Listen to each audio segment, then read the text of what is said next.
superpowers. Everybody wishes they could have them, but nobody knows how to actually get them. Until today. Limbs. Oh, that's a real Polymorphia thing? is a rare birth defect in which an affected individual is born with more than the usual amount of limbs. I did not need to see that. In most cases, the extra limb is usually shrunken or deformed in some way and of not much use. So you're telling me that I can't be born as 4 arms from Ben 10?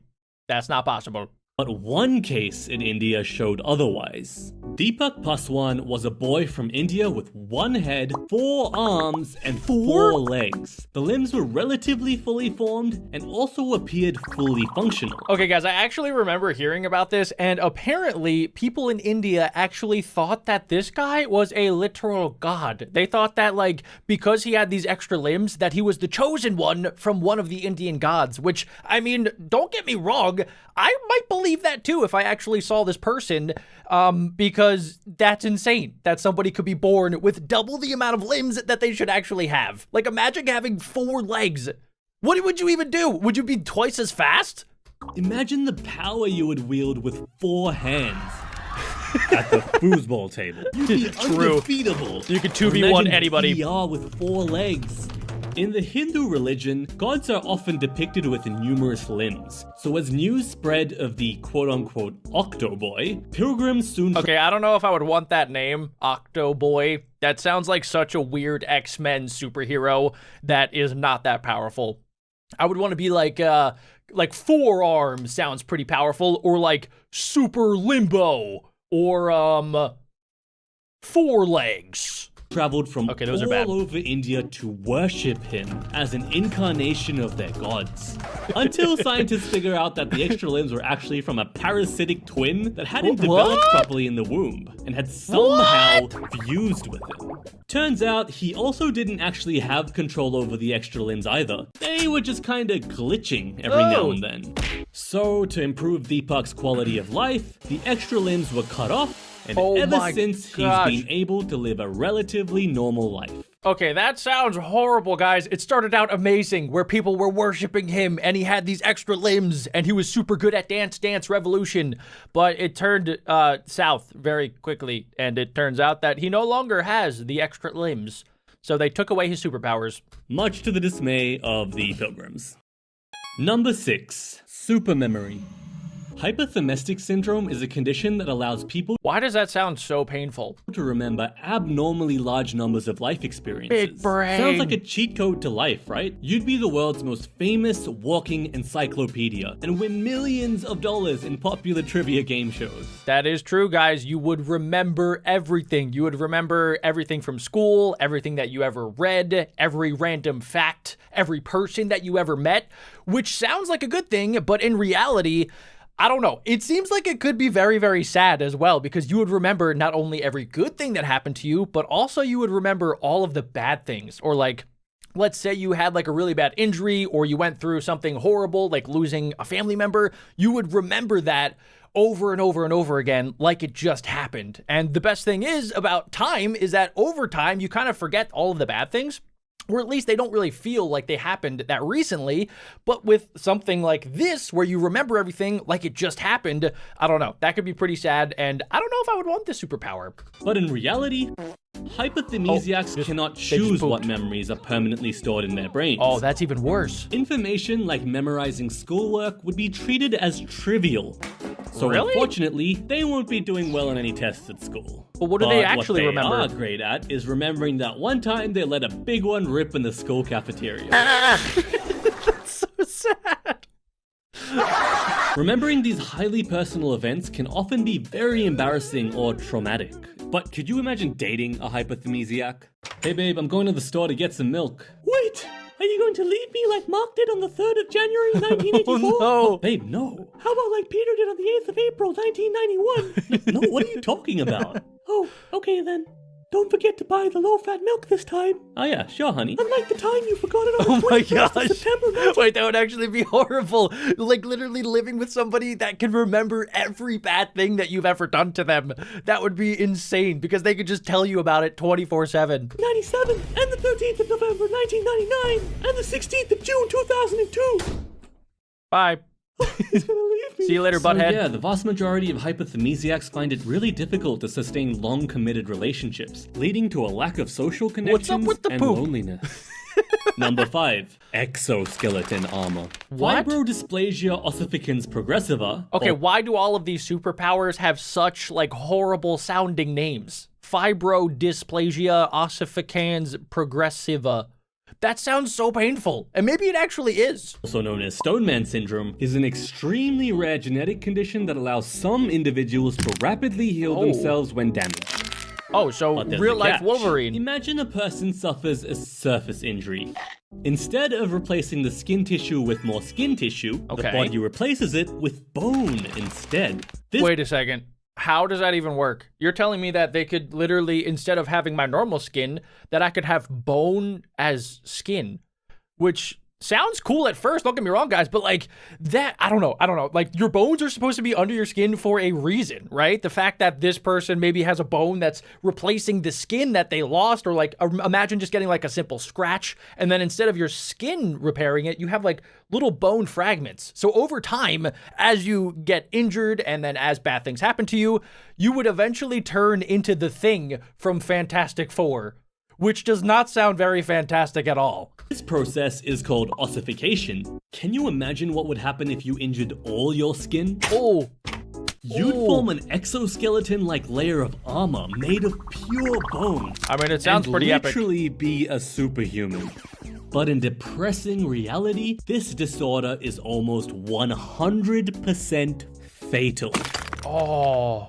The issue but is why? that the body ossifies all damaged tissue, which can make joints stiff and be dangerous to internal organs. See, guys, this is what I was saying, that you have your skin for a reason, and the bones are where they're at for a reason. Like, the fact that we could have bones everywhere sounds really cool, but at the same time, yeah, like this guy just said, if you even have, like, your organs injured, they're not going to repair themselves like they should. So let's say you have, like, I don't know, something hits your lung, or something injures your stomach, or if you even need surgery, like, you're not going to have normal tissue or skin replace that. It's going to be hard bone, which is not good.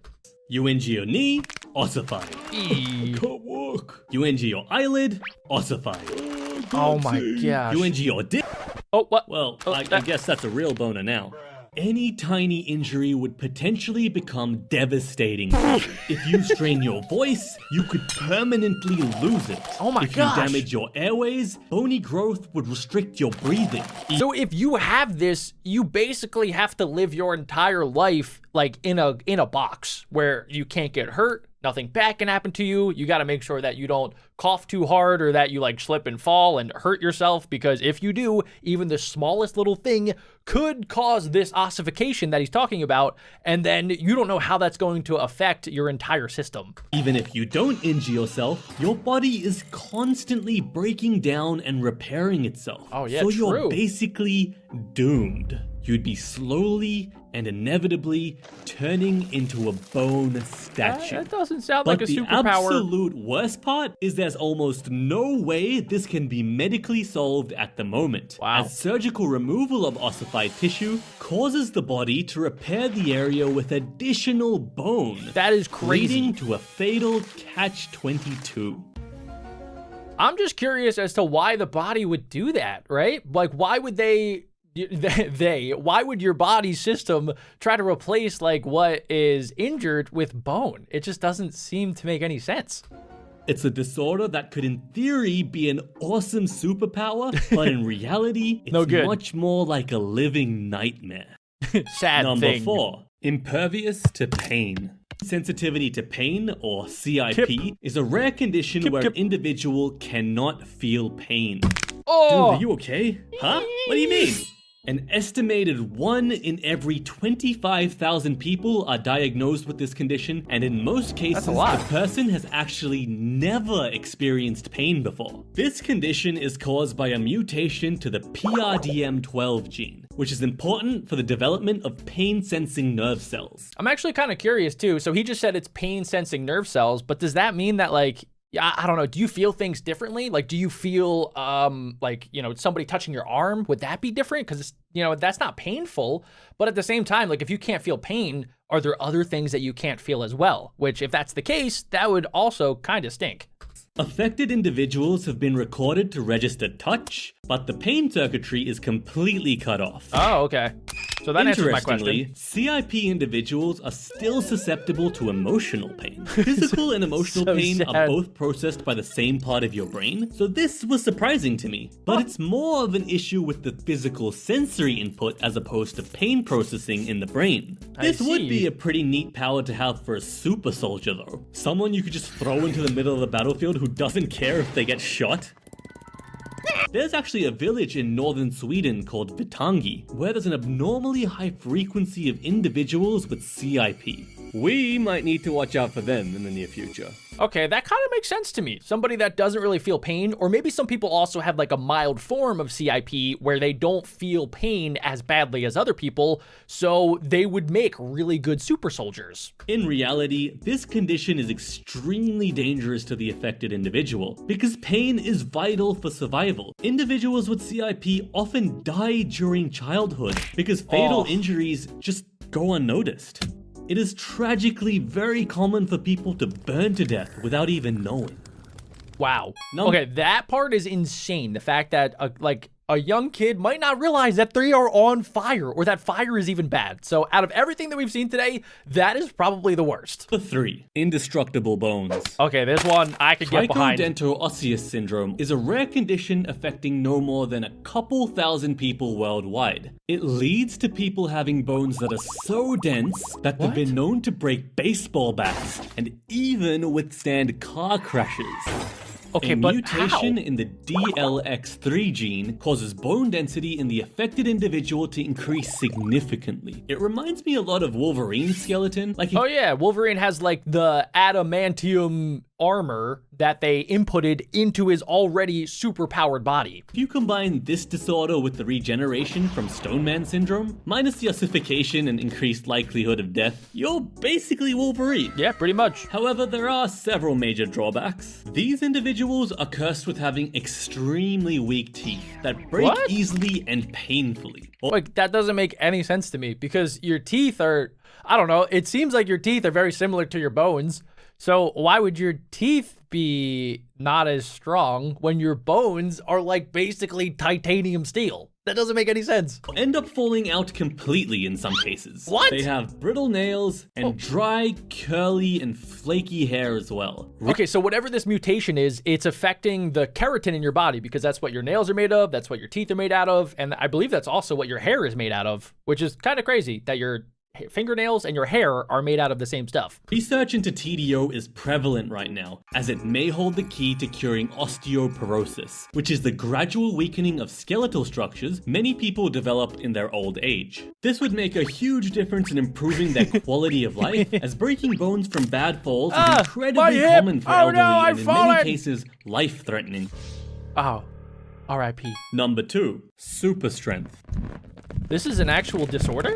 Myostatin-related muscle hypertrophy is a rare condition that literally gives you super strength. I thought he was going to talk about gigantism, which is the disorder where people literally do not stop growing. And the bigger you are, usually the stronger you also are. Affected individuals have over twice the usual muscle mass of an average human. And they also have increased muscular strength, all without going to the gym or lifting weights to maintain it. It's Dwayne The Rock Johnson. Up and just being jacked. This condition is caused by a mutation in the MSTN gene, which is usually responsible for limiting muscle growth to prevent us from growing too large.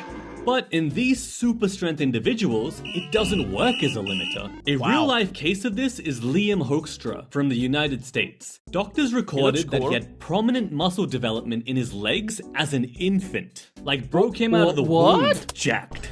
Yeah, he never skipped leg day in there. Bro could do a pull-up at 8 months old, had a six-pack when he was just 3 years old, and could lift 3-kilogram dumbbells with his arms fully extended at just 3 years old as well. Okay, guys, I mean, right now, this sounds incredibly cool, but I'm just waiting for the drawback. There has to be something bad about this. Well, do you understand how crazy that is? Bro probably only weighed 3 kgs at the time. To add icing on the cake, there are no known medical complications to this condition. What? All those benefits and not a single drawback has been Are found. you kidding me? That is just plain unfair. Okay, that is the definition of a superpower. Everything else in this video, kind of super lame because there's bad stuff that happens. Meanwhile, this 3-month-old baby is doing backflips and push-ups like it's nothing. And that's why it gets the number 2 spot on this list. Number 1, fearlessness. That's a thing? There's people that don't have fear? Cernick is a man from the UK who was diagnosed with Cushing's syndrome, What? where his body produced too much cortisol, which caused him to have severe, life-threatening weight gain and high blood pressure. Okay, this sounds really bad. After numerous brain surgeries and complications, in a final surgical operation, his adrenal glands were removed from his body. Okay. This gruesome operation required removing one of his ribs, Ugh. and it was extremely painful. Thankfully, his Cushing's syndrome was cured as a result, but it came with a price. So I'm pretty sure the adrenal gland is what gives you adrenaline, which is caused usually by something that is scary, something that like needs to get your body going so that you can get away from whatever the scary situation is. When Geordie woke up in the hospital bed, he was on life support. He had numerous tubes coming out of him, and the doctors solemnly told him that there had been complications. Sorry about that. He had developed pneumonia and then meningitis, which is a potentially fatal infection of the brain. But surprisingly, upon receiving the bad news, Geordie had no response. He didn't feel anything. Among the many functions of the adrenal glands, one of them is influencing your body's stress response, also known as fight or flight, namely through the hormone adrenaline. Turns out, due to the removal of his adrenal glands, the part of Geordie's brain that controlled fear had been turned off. So now, he lives a life of zero fear. Can you imagine that? Not feeling the nervous pit in your stomach before an important test? Or not feeling shy and flustered when asking a girl out? Not having... Well, honestly, guys, okay, me thinking about this right now, fear is one thing, right? But having confidence is a different thing. So it seems like he's kind of in the middle, where I guess maybe he could be confident, but like, it seems like he might just be neutral 24/7. Like, he's not scared, but he's also not like super excited anymore because he can't have the adrenaline in his body. So it kind of seems good, but also kind of bad. Having a second thought when taking a risk? You'd be an absolute Giga Chad, especially when cases of anxiety and paranoia are increasing in our society right now. That is true. Fearlessness would drastically change the course of your life. But just like many of the other disorders on this list, there's a catch. Fear is a fundamental survival instinct. That is and true. The absence of it could be very dangerous. This is kind of like the people from earlier that can't feel pain. Pain is something that over time we've gotten because it keeps us alive. Same thing with fear. Fear is like, let's say you are a caveman in a cave and a bear is coming. You're gonna get scared. If you're not scared of the bear, you're dead. But even worse than that, Geordie lost something much more important after his ribs? surgery. He lost the ability to feel excited for See, that's what I was to saying. feel suspense. I'm and big in brain. some cases, even joy. Yeah, It that's took pretty away sad. his... Humans have adapted to the most extreme environments on Earth over thousands of generations. And then there's you. Me? And your only adaptation is this pudgy tubby. Hey! Let's see how you compare against real superhumans from extreme environments. Don't talk about my Number tummy. 7, superhumans of the deep sea. What? First, we're heading to the islands of Southeast Asia. And remember, the deep sea is very dangerous for regular people like you. That is true. I don't think I could hold my breath for more than 60 seconds. Comment down below how long you guys can hold your breath. Let's see how long you last. The moment your face hits the cold water, your diving reflex kicks in. Your heart rate slows by up to 25% to save energy. Your Really? blood vessels constrict, redirecting blood to vital organs, and What? your spleen acts as a biological scuba tank. Thanks, pumping spleen! Oxygen-rich blood cells into your bloodstream. I love you, Despite all spleen! these amazing adaptations, you're dead. Oh! 2 minutes. Not Oops. bad, but not even close to the superhumans of the sea. The Summer Bajau people, who are the closest we have to Aquaman. They live a hunter-gatherer lifestyle and have been reported to be able to hold their breath underwater for over 10 minutes at a time. That's insane! Spending a total of almost 8 hours a day submerged underwater. They have Their office extremely is low the body ocean. fat, making them negatively buoyant, allowing them to run effortlessly across the seabed to hunt fish. You, on the other hand, are extremely positively buoyant. No, I would just float like a buoy. Pressure increases significantly, and diving deep too quickly can cause your eardrums to tear. Regular divers persist by gently blowing through their ears to equalize pressure, but the Summer Bajau say, who needs eardrums? Wait, what? They don't have They eardrums? purposely obliterate their eardrums at a young age, so they basically have no ear pressure problems. What? Only ear hearing problems. When you're underwater for too long, So they carbon can't dioxide hear. levels in your blood begin to What? rise. This triggers the body's panic reflex, causing you to take a fresh breath of water. The Ew. Summer Bajau, however, have a gene mutation that suppresses this reflex, allowing them to stay calm underwater for longer. Other genetic mutations they have include a gene which provides increased constriction of their blood vessels, Epic. and one which gives them a spleen that's 50% larger than regular Okay, humans. what? Anyways, let's get They're outta so here, much 'cause we cooler got than me. 6 more superhumans to learn about. You know, you might not be some crazy genetic superhuman, but you do use one superpower every day. 6 superhumans of the jungle. Welcome Jungle to the superhuman. African rainforest in the Congo Basin, where everything wants to either bite you, sting you, infect you, or eat you. Yeah, there's basically no reason that humans should be able to live in the rainforest because of that. All of the things are trying to kill you. The thick rainforest canopy above blocks most sunlight, making it incredibly easy to get lost. I can't The air is see. hot and very humid, to the point where your sweat can't even evaporate to cool you down. So instead, you continue to heat up, causing you to sweat some more, heat up, sweat, heat Oh, up, God. sweat, die of dehydration. Is that how But what? don't What? worry, the That's how it superhumans works? of the rainforest It's just like the SpongeBob where he's in Sandy Cheek's dome and he needs water, but he doesn't want to tell anybody that he actually does need water. are here to save the day. Hello. Hi. Why are you so tiny? Standing What at a the? mighty 4 feet and 11 inches tall, the African pygmies make their small What? stature their superpower. Being this small allows the pygmies to generate less heat and sweat, reducing the chance of dehydration, while also making it easier to navigate the dense undergrowth. That is so In an cool. environment where food is scarce, a compact body requires less resources to survive. But sometimes the pygmies stumble upon the ultimate jackpot, a beehive filled with delicious honey. But Wait, there's can a they catch. climb It's trees? 40 meters up a tree. Armed with 40 nothing but an meters? axe and a loop of tree vine, No. the pygmies fearlessly scale What? hacking footholds in as they go. After battling a bunch of bees, they finally secure the goods. Food, finally. On to the next location. Oh, wait. Oh yeah, and like the video, it's for Number 5, What? Superhumans of the ice. We're Vikings. zooming all the way out to the Arctic, where the warmest days are 10 degrees Celsius and the coldest days are minus 40 degrees Celsius. Okay, humans are the most incredible creatures of all time. How are they able to survive in that sort of environment? I thought nobody lived in the North Pole other than Santa. Your body temperature drops below 35 degrees Celsius, you start to experience hypothermia. First comes the shivering, and your blood vessels constrict to keep vital organs warm. But this causes your extremities to become too cold, making them freeze and die due to frostbite. At this point, your brain has probably started to fail too, causing confusion, memory loss, and maybe even some fun hallucinations. Some people get so delirious not that good. they actually strip naked, What which the- sure helps them keep warm. I mean, that's how you know you've lost your mind in the Arctic Circle, is when you start taking off clothes instead of putting on clothes and building a fire and booking a plane ticket back to Hawaii.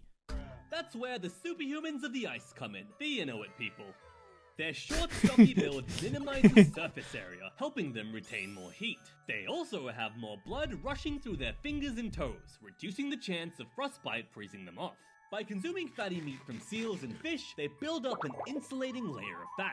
But while Wow. most people primarily have white fat, the Inuit people have an abundance of brown fat, which is How did they packed get with that? specialized mitochondria, The powerhouse of the cell. turning them into a human furnace. Because of What? all these adaptations, the Inuit people can maintain a metabolic rate of up to 200% higher than an average person. So basically what you're saying, if me or anybody watching, unless you're an Inuit, decides that they want to go to the North Pole, they are going to freeze very, very quickly. Even if we had like the perfect gear and materials, eventually we're just not going to be able to last those extreme conditions. Meanwhile, the Inuit people have actual blubber on their body. That is insanely cool. Meaning they're able to Literally. maintain a toasty core temperature without even needing to shiver. But don't worry, the next location will definitely warm you up. Number 4, Superhumans of the Desert. Oh my Now gosh, we're on the opposite what? side of the temperature spectrum, the scorching hot African desert. And you're giving us a lovely demonstration of hyperthermia in action. First comes the heat exhaustion, heavy sweating, rapid breathing, and your pulse racing. Your blood vessels also dilate, trying desperately to dump heat through your skin. But eventually you progress to heat stroke, where you become so dehydrated that you stop sweating entirely. I'm kind of curious because a lot of these superhuman abilities are basically just the result of, years and years of evolution of people being stuck in these extreme environments so that their body has to adapt, which is one of our best traits as humans, is that we're very adaptable to different environments. But how long did it take? Because you think, like, humans have been around for, 50 to 300,000 years, but how long did some of these adaptations take to actually develop and form in some of these different groups of humans? Did it take a couple hundred years? Did it take thousands? And what is it going to look like in a couple hundred or 1,000 years? You would think it's just going to get more and more extreme until maybe eventually we have different subspecies of humans that are in these different environments. Your organs start to fail and your brain starts shutting down, leading to confusion, aggression, seizures, and finally unconsciousness. That sounds like a fun Tuesday night. Extreme conditions are no problem for the superhumans of the desert.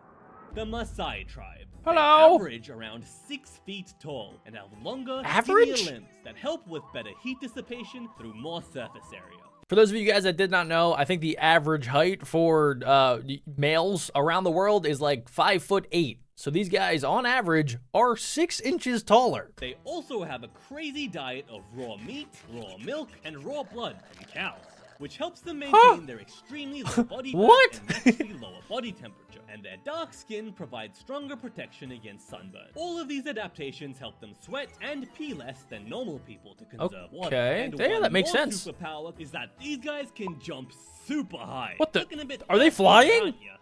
Well, let's get you something to drink. Number 3, Superhumans of Poison. Okay, Next, we what find are we ourselves in the talking Andes about? Mountains at Uru Lake in Bolivia, which is Okay, I kind of want to guess this one, but I honestly don't know. What would the superhuman of poison be?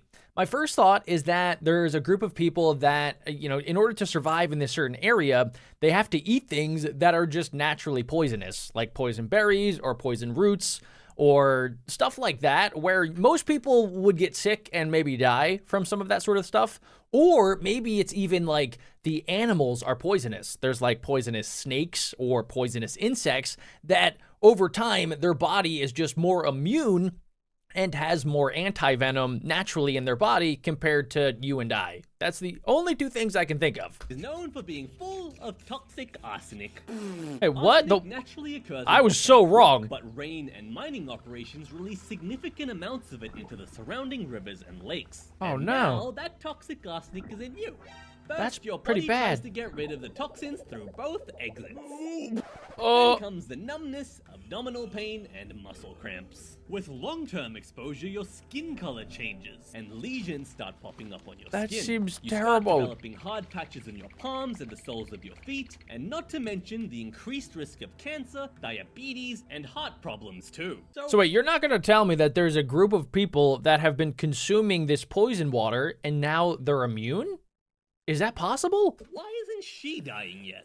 Well, that's because over thousands of years, the Uru people have developed a genetic cheat code for poison resistance. Thousands the of years. AS3MP gene helps detoxify arsenic, allowing the Uru people to pee it out faster. So Wow. it spends less time in their body, meaning less harmful effects on their health. But rising pollution levels, frequent drying up of the lakes, and long-term exposure to arsenic have unfortunately forced many Uru people to abandon their homes in recent times. Oh, that's but terrible. We're all hydrated now because we're off to even higher mountains. Wait, where? Number 2, Superhumans of the mountains. We're at Mount Everest Base Camp, 5,000 meters above sea level. Wait a second, people live on Mount Everest? I know that, like, thousands of people go and they go to the top and they're like, yay, I did it. I conquered planet Earth. And then they go back down, but people live there? How do they live there? There's, like, no oxygen up there. Yeah, Well, see, he's I guess dying. That makes sense, because at elevations of just 2,500 meters, many people start experiencing altitude sickness. The air up here is thin, and has way less oxygen than your body is used to, which leads to headaches, dizziness, and vomiting. And in extreme cases, fluid can build up in your lungs and brain, cause shortness of breath, severe confusion, and even death. Even being physically fit won't save you up here. Not that that's relevant in your case. Why was he but cheeked there up? have been instances where highly trained mountaineers have died from altitude sickness. The real superhumans are the ones that are That's why I don't do it. The Sherpa. They're able Get to up, pull sir. in more oxygen than the average person due to their naturally larger lung capacity and faster breathing. A gene Kirby! mutation also allows them to use this oxygen more efficiently, giving them superior stamina. It's for Wow. these reasons that the Sherpas are a necessity for people looking to summit Mount Everest. They lead the climbs, carry heavy loads, and provide first while your sorry butt is struggling to survive. But we made it though. Wow, look at that view. Epic. That's where we're going next. Where is that space? Are we about to go Number into 1, space? Superhumans of space. I knew it. Our final destination, the International Space Station. In this zero-gravity environment, there's no load being placed on your body, so it says, hey, I don't really need me anymore, do I?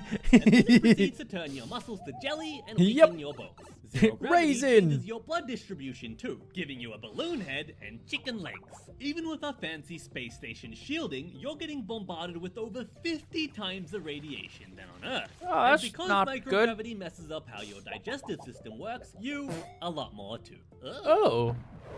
Right now, there are no superhumans that have genetically adapted to life in space. But rather than waiting for natural selection to take its course over thousands of years, let's borrow from all the superhumans we've met so far. In you Yes. go. First, we'll add a Sherpa in for genes for better oxygen efficiency, Okay. and a Bajau in for superior breath-holding abilities. Yeah, that would From be the pretty Maasai cool. Tribe, we'll grab the genes that help conserve water, but not Okay. the height genes. Can you sit down? Yeah, we need you to Instead, be we'll tiny. take the Pygmies' compact and lightweight build. As it Tinier provides is better. resources to sustain and also saves on rocket fuel. We can't forget the mutations from this video, the DLX3 gene for indestructible bones, and the MSTN gene for super strength and muscle preservation. And for radiation resistance, there's research which shows that extra P53 genes help to repair and protect DNA from damage. And Okay. lastly, why not throw in some plant DNA too, to allow you to create food via photosynthesis? Is that even possible? I guess this is our ideal human being with all of the superpowers. What the alien? E.T. Hello. Oh my lord. doing? Oh my god. I feel powerful, Oh Doctor. yeah, I didn't fix your flatulence. Thank you, Doctor. Oh my gosh. Yes, frockin' See ya farts. next time. So Agreed, Mercury's Pluto is a full of planet. So many craters that it makes it just an absolutely horrendous place to play golf. Trust me, do not try to play golf there. Mercury's made up of a couple of layers. Firstly, you have the nice solid outer layer. Okay. Then you have the nice and gooey liquidy layer. That's And kind of finally, you have good. the solid core. It's like a If gusher. you were to eat a caramel bar, Yeah. but accidentally someone put a chunk of metal inside of it. Exactly. True story. So what would humans look like if they were thrown into this planet with nothing to protect them? Ooh, probably dead. Kind of similar to the gas that comes out of my Lamborghini's exhaust pipe, since Mercury is Wait, so you got a hot that Lambo? you pretty much just burn up immediately. Since Mercury is so close to the sun, the average daily temperature is 430 degrees Celsius. or like Whoa. 800 degrees Fahrenheit for the American. Yep, so you're gonna burn. Fahrenheit. You will Your die. flesh and bones would just immediately burn up and evaporate. You're gonna turn But into a by burnt some miracle pancake. You were able to survive the day, the night would get you. Nighttime temperatures on Mercury can hit negative 180 degrees Celsius, meaning you would just instantly freeze to death. And once again, if by some miracle you survive this, you'd still have to deal with the countless earthquakes, Oh? meteorite rain, Oh? and the lack of an atmosphere. What? So I'm just gonna say It's like this Squid planet is Games. Probably just not the best place to live. It's In order insurvivable. for humans to actually live on this planet, Not only would we need to be able to resist these intense temperatures, Okay. we'd also have to be able to survive daily magnitude 10 earthquakes, meteorite rains that fall like bombs, and harsh weather. So basically what you're saying, in order to survive on this planet, you would have to be at least like an Ant-Man level superhero where you have some sort of armor protecting you, or you could be like Iron Man, or you could be like some sort of superhuman like Thor, or actually just Superman himself. Meaning, I imagine a human living on Mercury would look something like this. Yep, it's a cloud of gas with eyes in the mouth. That's not even a human anymore. Expect. What, dude? That's like Grimace got turned into a cloud of smoke. Resistant to heat, but I'd rather be a cloud of gas. I guess so. Yeah, agreed. Planet of aliens and because Oh. I don't trust Mercury. The most interesting Why? thing about Venus quality-wise is the atmosphere. Oh my This gosh, it planet looks has like an atmosphere that pee. would make an anti-masker rethink their life choices. That is Venus is disgusting. one of the most pressurized planets we know of, which makes the core of the planet solid. Well, the constant pressure also made Venus's atmosphere thick. The atmosphere Ew. became so thick that it became known as a supercritical gas, which, just from the name, That sounds doesn't like a ton of sound fun to good. live inside. Yeah. That's basically a point where the gas is so hot that it turns to small bits of carbon dioxide or sulfuric acid. That's a real Which thing. basically means that even if we could reach the surface of Venus, your bones would immediately be compressed and turn you to a human pretzel. And if you somehow survived that, you'd have to deal with the 464 degrees Celsius temperatures, solar winds, and stuff like volcanoes. Oh my Just god. Assume that every part of this planet is actively trying to kill you. Yep, that is If I want savage. to go somewhere that has that much pressure, I would just go home and see my parents. Okay, with all things considered, humans on Venus would look something like this. Humans would have to design something What? that had a built-in gas mask in order to filter out all the toxic gases in Venus's atmosphere. And due to the pressure they'd be under, they'd be skinnier, as the immense pressure would push on them from all sides. Okay, so what we're assuming is that, let's say that as humans, we basically, instead of, spawning on Earth, we spawned on Venus instead, way back when, humanity first started, and we have evolved over time in order to survive the very, very intense pressure and environments. So we would now have a gas mask. We would be skinny to deal with all of the pressure. And I'm assuming, too, that we would be like, basically indestructible. Like our skin would not be able to be burned because it is 400 degrees there. Mars, for whatever reason, is the most common planet that humans are trying to inhabit. Personally, I would have gone for one of the cooler ones, like Jupiter, but I'm Or not Elon Uranus. Musk, so what do I know? Humans are spending billions and billions of dollars building countless spacecraft to conquer and claim Mars, the kingdom yes, of America. billionaires. Whatever Elon Musk is trying to do. But We're not is sure Mars yet. as habitable as people seem to think? Well, yeah, sort of, but it would just be a bit more challenging than people realize.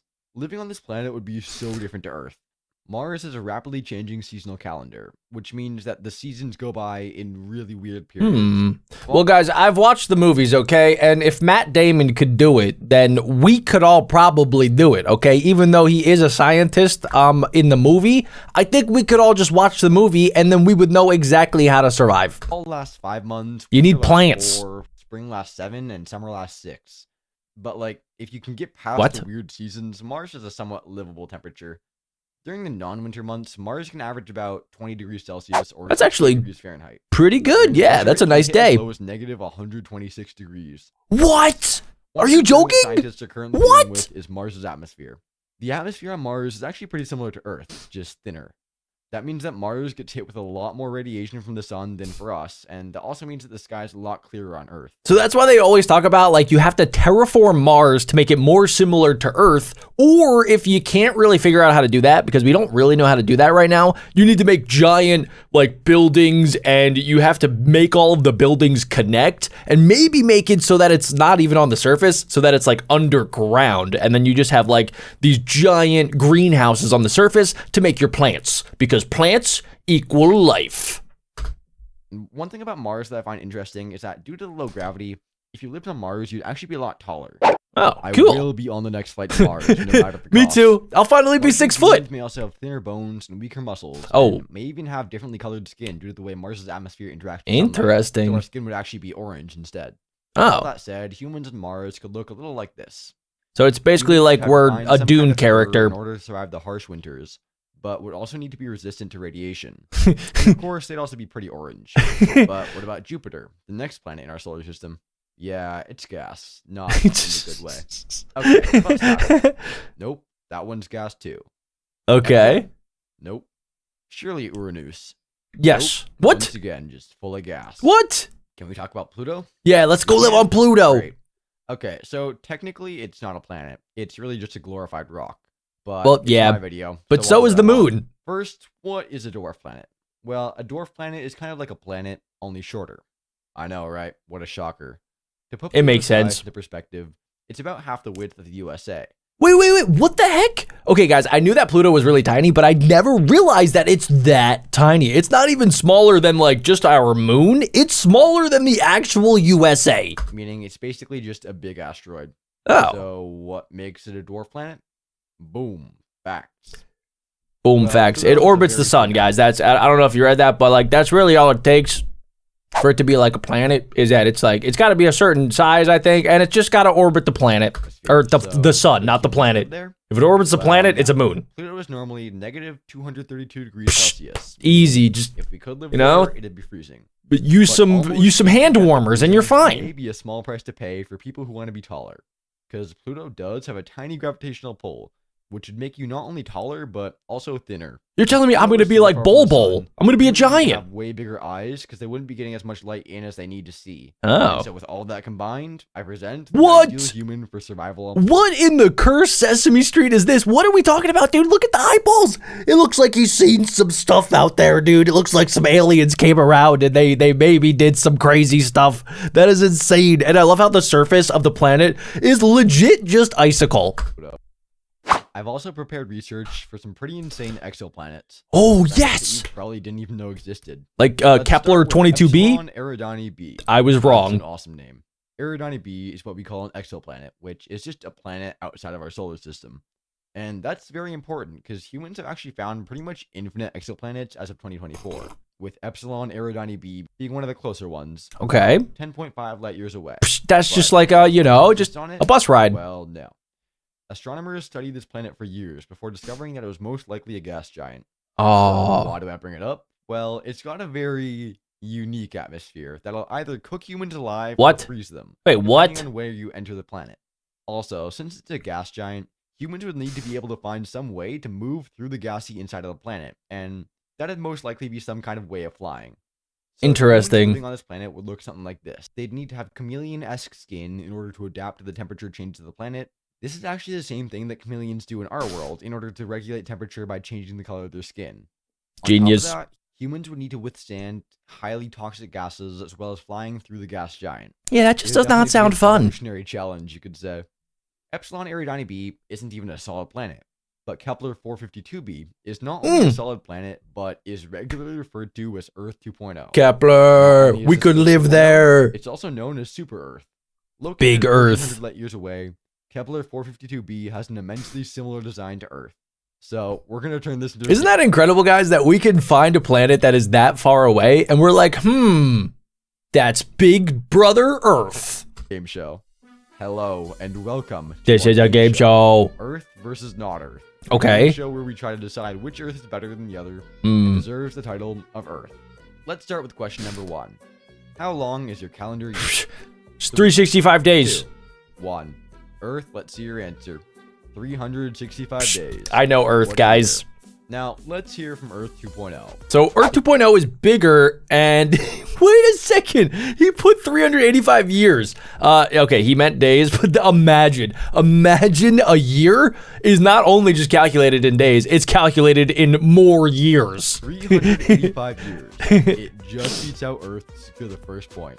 Question 2. How big is the planet? 3, 2, I actually 1. have no idea. How big is it? 3,963 3,963 miles, of course. 2, 5,900 miles. Just a little bit bigger, guys. Damn. It's like Final question, 30% bigger. What is your average temperature? Earth 70? Earth 2.0, 26 degrees. Little Earth bit 2.0 hotter. takes the victory. That's hot. So the most habitable Earth, winning the grand prize of becoming Earth 1.0, is undecided, I guess. Wait, Scientists what? have spent years trying to figure out if all of Earth 2.0's answers are actually true. And we can't actually send anything to investigate the Earth because the number of miles that it is away from us has a letter in it. Yup. Yeah, we can't do In all that. likelihood, Earth 2.0 is uninhabitable. But if humans could live on What? it, they'd be shorter and stockier because the planet would have a much larger gravitational pull. See, guys, that's the worst thing about like living in today's day and age is that like we know about all of these other awesome planets and we know about all of these like cool things in our universe, but we just cannot get to them. We can see them with giant magnified telescopes, but we can't actually send stuff there. We can barely send stuff to different places in our own solar system, let alone millions and millions of light years away. On this planet, you're not short. You're gravitationally impaired. Oh, Closest that star works. system that we found to ours is the solar system Alpha Centauri, which is around 4.2 light years away from us. That's One like pretty planet close, within the solar actually. System has become potentially the best candidate to replace Earth once humans have destroyed it. Proxima What? Centauri B, not to be confused with Proxima A, C, or D. With the Infinity This planet Stones? has a lot of similarities to planets within our solar system. Not only is it the same sort of size as Earth, but it also shares similarities between its atmosphere and atmospheres within our solar system. But why does it look like a But dirty what marble? humans look like here? Well, we really don't know. Proxima Centauri B could have a surface akin to Mercury with it being hot, malleable, and wet, Oh. or it could be more similar to Earth, being a water-rich planet. But with so many simulations being run by the nerds at NASA every day, it's more likely that Proxima Centauri B does have water, just less than us. It's Okay. also really radioactive because its sun is red instead of yellow. That is Humans on this kind of planet scary. really resemble humans, but they What? probably be shorter, paler, and have a lot drier skin as a result of the lower amounts of liquid on this planet. That makes sense. I think everyone loves Star Wars. And Yes. everyone knows every detail about all of Star Wars lore. So I'll compare this next planet to Camino, the one that produces clones. Looks like this. Camino in real life would probably be known as Europa. Europa isn't technically a planet, it's a moon of Jupiter, but given that Europa is about the same size as our moon, I think it would be interesting to discuss. Yeah, I've heard a lot of things about Europa, guys, and Europa actually does have a lot of signs that there could maybe potentially already be like some form of life there in the water that's on Europa. Obviously, the first issue with Europa is where do humans live?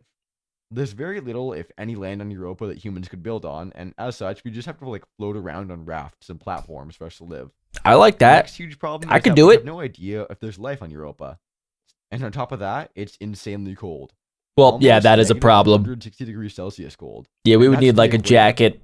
Another huge problem with Europa is how radioactive it is as a result of it not having an atmosphere, meaning all Psh, water I would could become survive. completely undrinkable. Nah, I All could of those survive things it. I'm built aside, different. Europa is actually a surprisingly safe planet to live on. Humans would still have to adapt to the environment, and in order to do that, humans would have to evolve into something like this. The webbed and long limbs would allow humans We would have to turn into the Loch Ness Monster if we want to survive on Europa. That is crazy. to more efficiently swim throughout the oceans. You would need gills in order to, well, breathe Wow, underwater, I would look and then so Earth good. withstand some of the more freezing parts of the planet. So YouTube thinks I like was basically turning into a Chewbacca platypus if I want to live there.